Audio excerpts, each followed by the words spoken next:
Hello everyone, Shrimati मोहरी देवी Tapadia girls college के YouTube channel पे आपका स्वागत है। आज हम केमिस्ट्री क्लास में जो टॉपिक आपकी डिस्कस करने वाले हैं वो आपके हैं क्लासिफिकेशन ऑफ कैटालिस्ट। आज का जो अपना वीडियो है अपन आपके वर्गीकरण पढ़ेंगे आपके कैटालिस्ट या उत्प्रेरण का, और साथ में देखेंगे कि भाई ये जो है किस तरह से कंडीशन में व्यवस्थित होते हैं और इनका जो आधार है वो किस तरह से लिया जाता है, तो उसके बारे में है अपन आज अब इससे रिलेटेड वीडियो बात करेंगे। और अपन इससे रिलेटेड बात थोड़ी बहुत अपन ने आपके प्रीवियस वीडियो में भी कर चुके हैं कि भी कैटालाइसिस क्या होता है, किस तरह की प्रोसेस होती है, आपके किस तरह से कैटालाइट्स का यूज किया जाता है। ठीक है, तो ये अपन अपने प्रीवियस वीडियो में डिस्कस कर चुके हैं। आज अपन इसका क्लासिफिकेशन है उसकी बात करेंगे। तो देखिए, क्लासिफिकेशन की बात करें तो आपका जो आपके कैटालिस्ट हैं ये आपके दो प्रकार से होता है, टू टाइप्स हैं वो इसमें आपको कैटालाइट्स आपको देखने को मिलेंगे। फर्स्ट इसमें बात करें, ये आपका है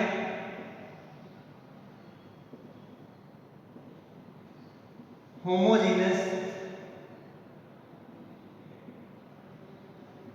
कैटालिस्ट, समांगी उत्प्रेरक। दूसरी बात करें, दूसरा जो टाइप है वो आपके का है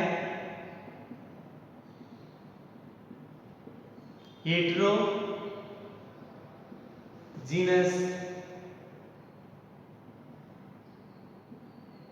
कैटालिस्ट। क्या होता है? पहला है होमोजेनस कैटालिस्ट और दूसरा है हेटेरोजेनस कैटालिस्ट। अब यहाँ पर देखिए कि इन्हीं दोनों की अगर एक जनरल बात करें तो होमोजेनस का मतलब है कि यहाँ पर जो आपका कैटालिस्ट होगा, यहाँ पर अभिकारक और अभिकारक से जो उत्पाद बनेगा, यहाँ पर सारी जो इनकी अवस्था कह दें या इनकी फेज कह दें वो कैसी होगी, एक ही कंडीशन वाली होगी।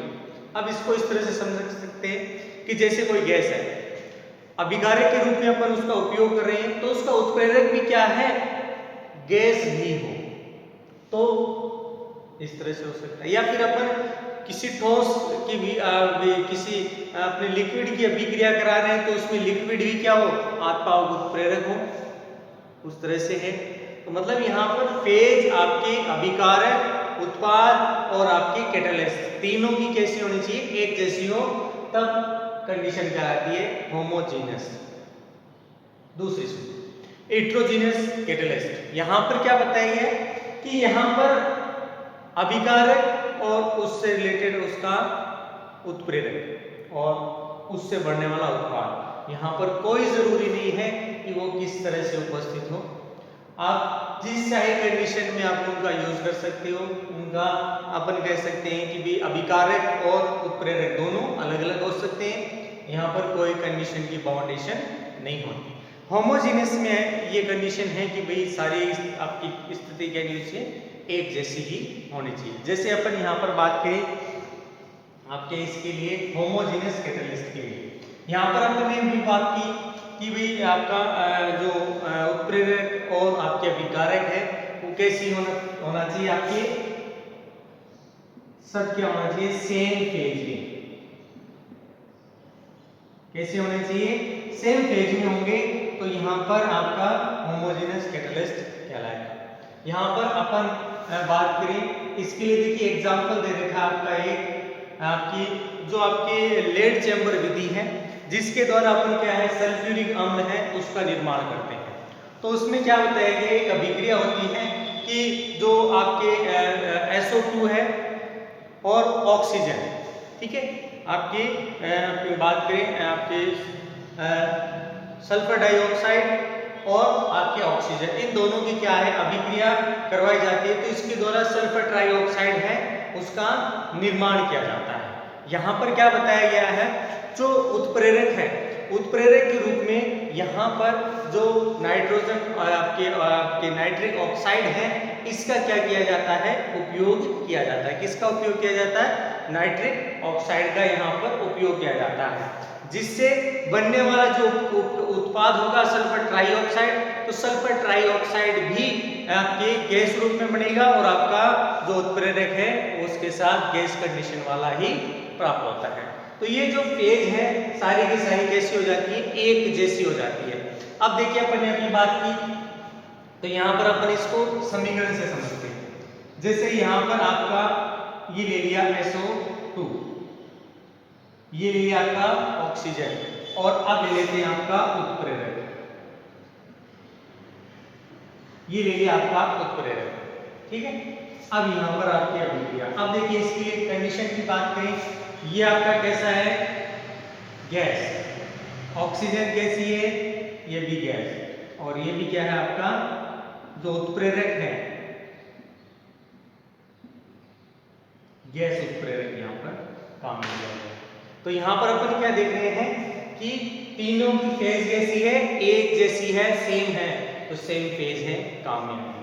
अब यहाँ पर अपन अणुओं को ले ले और फिर इसकी अभिक्रिया करवाते, अभिक्रिया कराते ही 2SO3 क्या बन गया आपका सल्फर ट्राइऑक्साइड, ठीक है। और इसके साथ बात करें, ये आपका उत्प्रेरक NO, तो यहां पर ये भी गैस रूप में बनेगा और ये भी आपका गैस उत्प्रेरक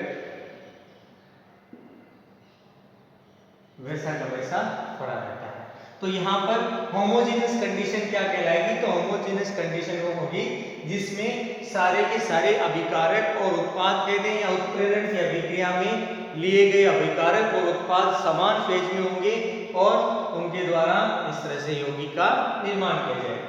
ये तो था आपकी की कौन सी अभिक्रिया बताई, लेड चैम्बर विधि है, उसके अंदर आपके सल्फ्यूरिक एसिड के निर्माण की एक आपके समीकरण। तो यहाँ पर गैस गैस और यहाँ पर भी गैस रूप में इसको उत्प्रेरक में काम में लिया है। इसी तरह से एग्जाम्पल समझते हैं एक और। अब यहाँ पर देखिए दूसरा एग्जाम्पल दे रखा है कि जब आपके सुक्रोज का जल अपघटन किया जाता है, किसका अपघटन, सुक्रोज, तो जो सुक्रोज का जल अपघटन किया जाएगा तो वहां पर क्या बताया गया है कि जो उत्प्रेरक है वो H2SO4 है, वो क्या किया जाता है, इसमें उपयोग किया जाता है। तो यहाँ पर कंडीशन कैसे हो जाएगी, सुक्रोज है, सुक्रोज का यहाँ पर जलीय विलयन काम में लेंगे, तो सुक्रोज है वो लिक्विड कंडीशन में है, H2SO4 लिक्विड कंडीशन में है, द्रव अवस्था में है, और जो आपका यौगिक बनेगा ग्लूकोज और फ्रक्टोज वो भी किस में बनेंगे, आपकी जलीय अवस्था में, और साथ में उसके साथ जो आपका H2SO4 है वो जलीय विलयन की अवस्था में वैसे ही होगा। तो ये क्या है, ये सारे के एक फेज के अंदर ही आपको प्रदर्शित किए जा सकते हैं। तो यहाँ पर देखें अपन ने किसके लिए बात की, सुक्रोज की, तो C12H22O11 और किसका है, जलीय विलयन है इसका, तो ये उसका जलीय विलयन हो गया। उत्प्रेरक के रूप में काम में लिया अपने H2SO4, ये लिक्विड है, ये लिक्विड है, और इन दोनों का लिक्विड विलयन कह सकते हैं भाई, ये दोनों का लिक्विड विलयन और ये भी क्या है, लिक्विड। यहाँ पर अभिक्रिया हुई C6H12O6, C6H12O6 क्या बन गया, एक तो बन गया आपका ग्लूकोज और एक बन गया आपका फ्रक्टोज, ठीक है, प्लस H2SO4।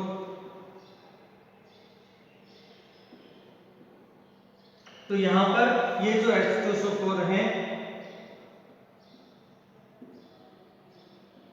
द्रव उत्प्रेरक है, यहां पर भी ये द्रव उत्प्रेरक के रूप में क्या करेगा, व्यवस्थित रहेगा। तो यहां पर क्या बताया गया है, ये जो कंडीशन है कौन सी कंडीशन कहलाती है, होमोजेनस कंडीशन, और कैटालाइट्स यूज की जाएंगी तो होमोजेनस कैटालाइट्स रिएक्शन कहलाएगी, और सारे के सारे एक ही फेज में क्या होंगे, आपके उत्प्रेरक और आपका अभिकारक दोनों सेम कंडीशन में देखने को मिलते हैं। तो उपरोक्त अपन अभिक्रियाओं की बात करें तो अभिकारक और जो आपका उत्प्रेरक है कैसा है, सेम कंडीशन में या समान अवस्था में है। अब दूसरा बात करते हैं, दूसरी आपका टाइप बताया था कौन सा, हेट्रोजीनस। हेट्रोजीनस है उसमें क्या बताया गया है कि सामान्यतः उत्प्रेरक और अभिकारक दोनों ही क्या हो, असमान अवस्था में हो या भिन्न भिन्न अवस्था में हो।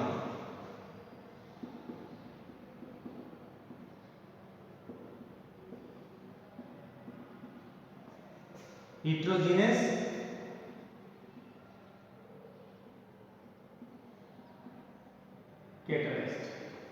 तो यहाँ पर बता दिया किस तरह से व्यवस्थित हो, अलग अलग रूप से व्यवस्थित हो, अलग अलग अवस्थाओं में हो।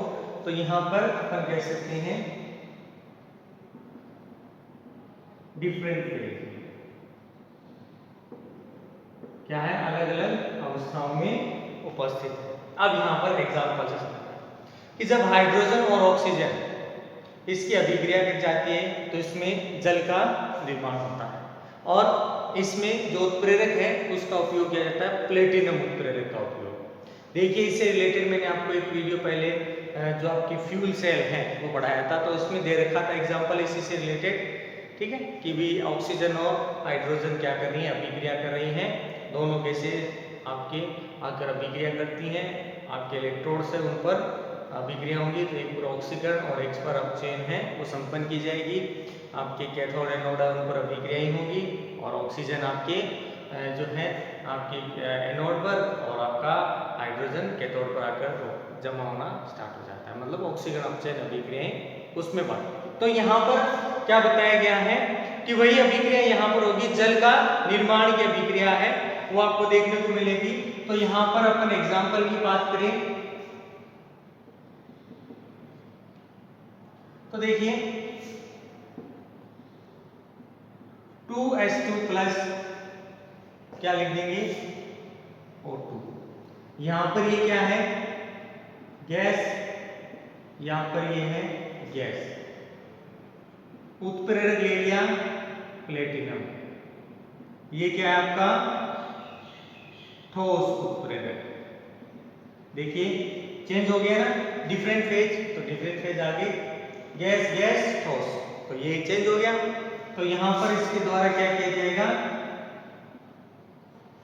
जल का निर्माण किया जाएगा, और आपका उत्प्रेरक है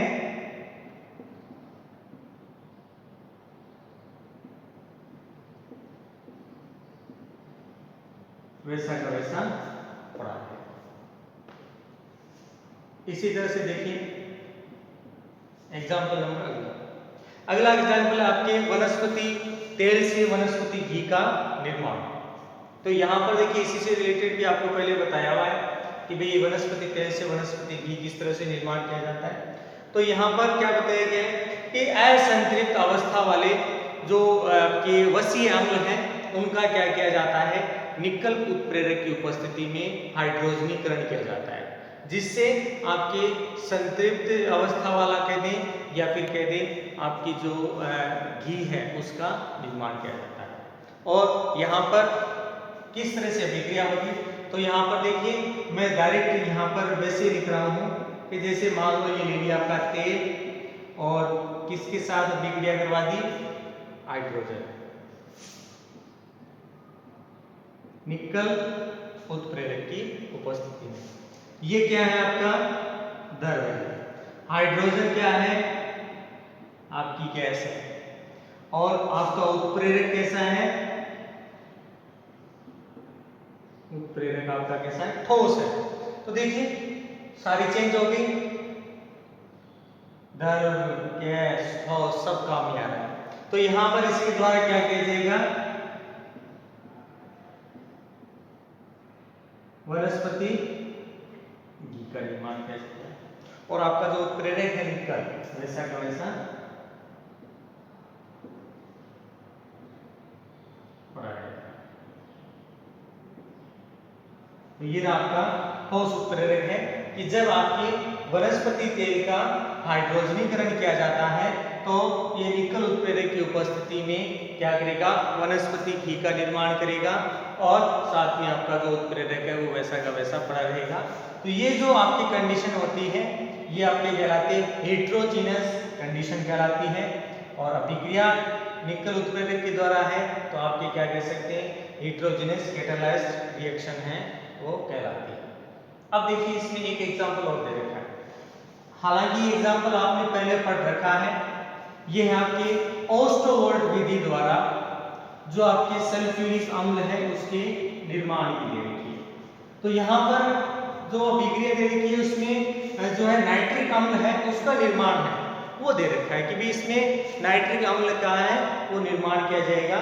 तो यहाँ पर क्या बताया गया कि जो अमोनिया है उसकी अभिक्रिया ऑक्सीजन के साथ कराते हैं आपके प्लेटिनम उत्प्रेरक की उपस्थिति में। तो इसके द्वारा जो है आपकी किसका निर्माण किया जाएगा?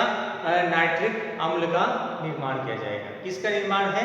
नाइट्रिक ऑक्साइड कहते हैं या नाइट्रिक अम्ल कहते हैं। तो उसका क्या किया जाता है? नाइट्रिक ऑक्साइड का निर्माण किया जाता है। तो किस तरह से है? तो अपन यहां पर बात करें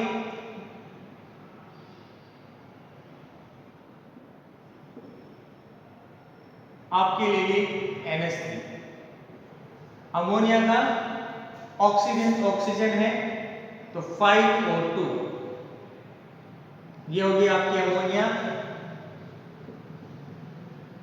गैस, ये भी ले ली आपकी गैस। ठीक है, अब उत्प्रेरक की बात करते हैं। तो आपके उत्प्रेरक ले लिया प्लेटिनम, ये उत्प्रेरक कैसा है आपका? ठोस है। तो चेंज होगी कंडीशन, हिट्रोजिनस होगी। यहां पर क्या होगा? किसका निर्माण हो जाएगा? एक तो बन जाएगा 4NO नाइट्रिक ऑक्साइड। ठीक है, इसके अलावा बात करें 6H2 तो यहां पर ये कैसा है? गैस, ये आपका बन गया द्रव। ठीक है, और आपका जो उत्प्रेरक था कौन सा? प्लेटिनम, ये प्लेटिनम उत्प्रेरक आपका ऐसा वैसा पड़ा है। तो ये था डियर स्टूडेंट आपकी क्लासिफिकेशन ऑफ कैटालिस्ट, जिसमें हिट्रोजिनस और होमोजेनस। जिसमें होमोजेनस में अपने दो एग्जांपल की बात की कि भी सारे क्या होंगे? एक फेज में होंगे। हिट्रोजिनस की बात की तो डिफरेंट फेज में सारे क्या होंगे? आपके उत्प्रेरक और आपका जो आपके अभिकारक है, दोनों कंडीशन एक से ही मिलेंगी। तो यहाँ पर अपन ने बात की कि अगर अलग अलग है तब हिट्रोजिनस है, सेम है तो आपकी कैसी है? होमोजेनस है। तो ये थी आपके हिट्रोजिनस और होमोजेनस से रिलेटेड आपका क्लासिफिकेशन। अब इसमें और चीज बात करें तो इसमें जो क्लासिफिकेशन है उसमें आपकी ये चीज दे रखी है कि भाई ये किस तरह से संपन्न होती हैं, इसकी क्रियाविधि है वो। ठीक है, तो ये जो आपने आज का जो अपना वीडियो था आपकी classification of catalyst, I hope dear student आपको पसंद आएगा। वीडियो को लाइक करें, शेयर करें और इससे रिलेटेड आपके नोट्स हैं बनाते रहें। और इस वीडियो देखने के लिए धन्यवाद।